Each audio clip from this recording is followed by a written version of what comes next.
All right, this is another episode of Black History on Two Wheels, Black History on Twos. So I wanted you to get a glimpse of the new Harley-Davidson dealership here in Westchester, Pennsylvania.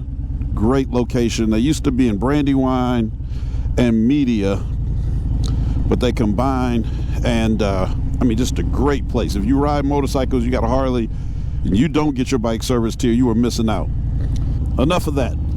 I am here because I had to get some brake work done, and I'm around the corner from the old historic Shiloh AME Church from 1817, where, among other people who spoke there before it closed in the 1920s, was the Reverend Jarena Lee, first authorized with paper. God does authorizing, so certainly not the first. But, according to church rules, first authorized person who's a female to preach, given recognition by Richard Allen, posthumously ordained not too long ago. She preached there. In the 1800s, Bishop Henry McNeil Turner, really the person who is the father of Black radical theological thought, preached there. Plenty of other people. I have to believe Richard Allen, founder of the AME Church, visited here. After all, Lord, it started in 1817. The AME Church as a denomination was only 1 year old at the time, and he had plenty of churches popping up out here. Westchester, Bethel and Westchester started, I think, in 1816, just the year before this church. But in any event, this church also is notable because it had Underground Railroad activity. Some of the members, that is, were conductors. And for you Civil War buffs, there are at least 15 former colored troops from the Civil War buried here. Now you're gonna get this whole story rehashed, so hopefully I don't get anything wrong. But if I do, don't worry, I'm fine with being corrected, because we're about to meet Stephen Lyons, who is a guy who just kind of picked up on this story and would not let it go. That's what happens, I think, when the ancestors are speaking to you. We don't understand always why these stories grab us, but Stephen is going to meet us here. They now have a historical marker that marks the location. The land was ultimately purchased by a family, I think, in the 1960s.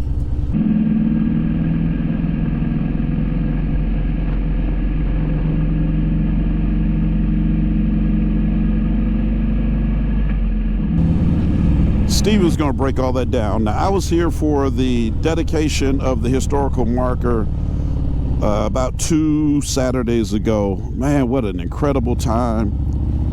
Seriously, just a great event. And Camp Elder, Civil War. There's another Civil War marker right there. A lot of this activity's out here right off of 202. But I'm telling you, if there was ever a template made for how a community and a former AME site work together to pay tribute and remember it, these are the people. Shout out to Bertha Jackman, who is a member of our AME Church in, I think, Devon, PA, who's been like the liaison. Shout out to the Philadelphia Annual Conference and the Board of Trustees, who are working alongside as well. It was just an incredible event. I'll try to throw some pictures or something in there, but I'm trying to, like I said, do this as one take. Stephen only has about 25 minutes here, and he was kind enough to say he'd come out and meet me. All right, so here we go. Little Shiloh Road and Concord. The church used to sit on the corner of Little Shiloh and Shiloh. So we are close to the site. Looks like we're less than a mile away according to GPS. And this is exciting because, like I said, I never do this. I go through a bunch of editing, and now you guys don't know the headaches that I have to try to put out a 3-minute video. It's like, oh man. But imagine this little community out in the middle of nowhere, still in the 21st century. So you can imagine how cut off it was back in the 1820s, housed a black community that was bustling and thriving, and they were here. You know, by the 1920s, the church had moved on, and that was it. But I really want to hear from Stephen some of the, reasons that he was like really drawn into this, and what the community reaction has been. As far as I can tell, people were really happy about this.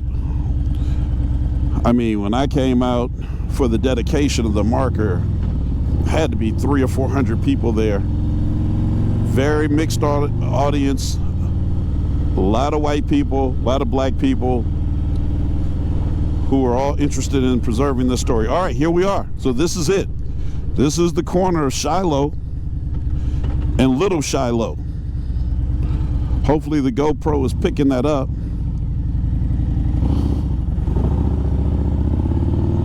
Look at these old houses. Oh boy. There it is, the sign. It's beautiful. Shiloh African Methodist Episcopal Church and Cemetery. You can get a good look of it there. So this is the spot, and there's Stephen, local historian who has made all this possible. So we're going to get Stephen on here and capture this all for posterity's sake. Hey, Stephen, you can wave at the cameras here. How you doing? See you, sir. All right, so we are here with Stephen Lyons. Yes, sir. All right, so where are we? We are in 10 miles north of the Delaware line. We're in straddling the line between West Goshen Township and then across the street is Westtown Township. Two of the oldest townships in the country, part of the original Welsh Tract under Penn's land grant, and tremendous amount of history. Mapping and proximity is such an important part of this story. Mm-hmm. All right, so I kind of talked a little bit about the general idea of this church, Shiloh, and so where exactly was it? And the sign put there, what was the, I know sometimes it's an interesting story even behind where to place a historical sign. Right. So it's about a half-acre parcel from the road that's part of 8.5 acres of land. That entire 9 acres goes way back to 1817, 1816. The Malden family, black family, owned all of that acreage. And then over time, they deeded that, the half-acre parcel, to the AME Church. Wow. So now this church was initially a part of what today would be the United Methodist Church. So a white Methodist church started it first? 1807. Right, okay. And then, so the Moldens then deeded this after, so first the white Methodist Church had it, they closed and moved. Is that now, I read somewhere, is that now First United Methodist in Westchester, or? I believe so. They had moved on into Westchester. Their Methodist church in Westchester, and this became one of the first AME connection churches in the country. Right. Yeah, so Richard Allen starts in 1816, bringing them all together. The timeline is fascinating. 1817. So I have to imagine he was here at some point. He had to, I don't see the record, but he's checking on all of his new churches all around the country, and this is not that far from Philly. 4 miles south is Thornbury AME, where we know freedom seekers had died on church land. USCT is buried there. Shiloh has 14. And then within this 4 mile radius, you have the Curry family, Nathaniel Curry, at Ellis and Strasburg Lane, which ran a station on the Underground Railroad. He's the great-great-grandfather to Bayard Rustin. So that's kind of blowing our mind. All right, so slow down. All right, so first of all, you blew through you have 14 persons who are buried here that were a part of they were colored troops? Yeah, 14 United States colored troops. Isaac J. Winters, one of them, Pennsylvania 43rd Company F. He was the church sexton here for some 68 years. Wow. His home still exists right down the block. And he ran a station on the Underground Railroad.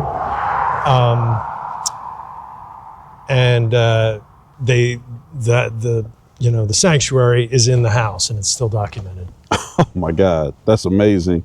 And there was somebody in there. So I was saying on the early part of the video, the way that you all have approached this should be a template. I run into these projects all the time, and generally it's a bunch of acrimony from one part or the other, but there was so much harmony the day that I was here. You, local community, the AME Church, the family, you had descendant family members that were here. Mm-hmm. It just felt like this was incredible. There was a guy listed in your list of persons. I can throw a picture of it too when I post this. I saw it said 54th Massachusetts, like from the movie Glory. Oh, yeah. That's the same company, right? Yes, sir. He was right over the By family. It was the person before them. I can't remember either. Caldwell? No, it was with a B, an A or a B. Because I got too excited. I thought when I saw the By family that it was their family. But the fact that you have a person here from the 54th, from that storied regiment who survived and is buried here in the back of Philadelphia is just incredible. Yes, sir. And so a little footnote to that, the By family, Alfred By, also worked on the land at Barnard Station, which is on the Route 52 Harriet Tubman Byway Corridor Freedom. Wow.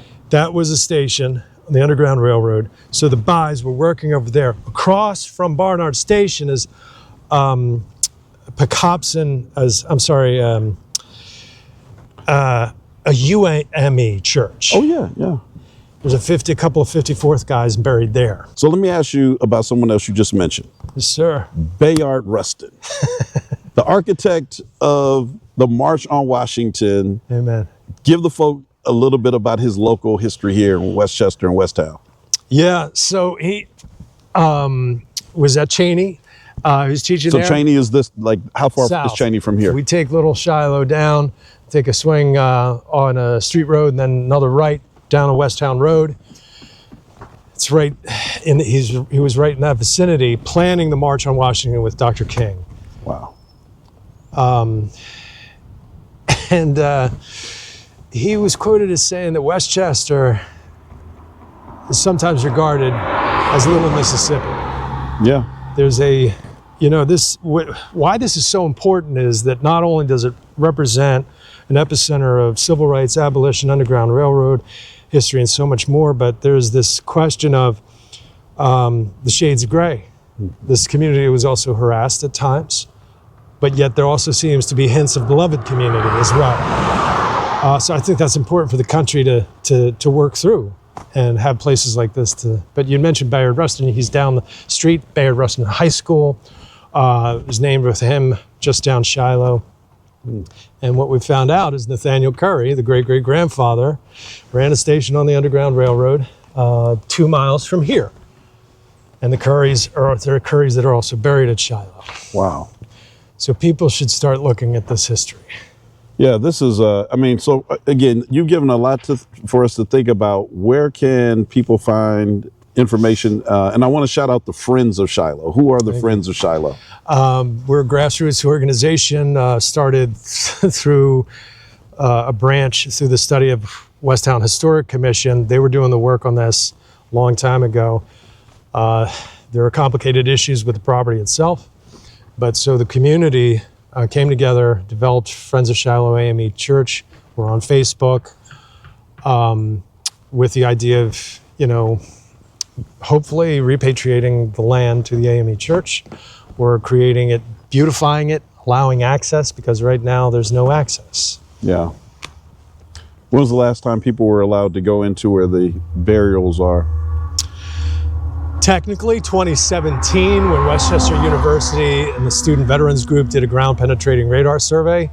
It was not the best survey, So, but they did find 120 anomalies, but records indicate there are upwards of 140. We also think that this site could have been an early Native American burial ground.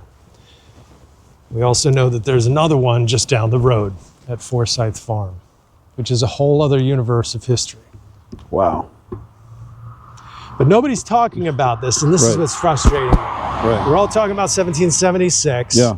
We're not talking about the AME Church, the unique relationship with the Quakers. 9 miles that way, Longwood Progressive Friends, Garrison, Tubman, Douglas, all the giants spoke there.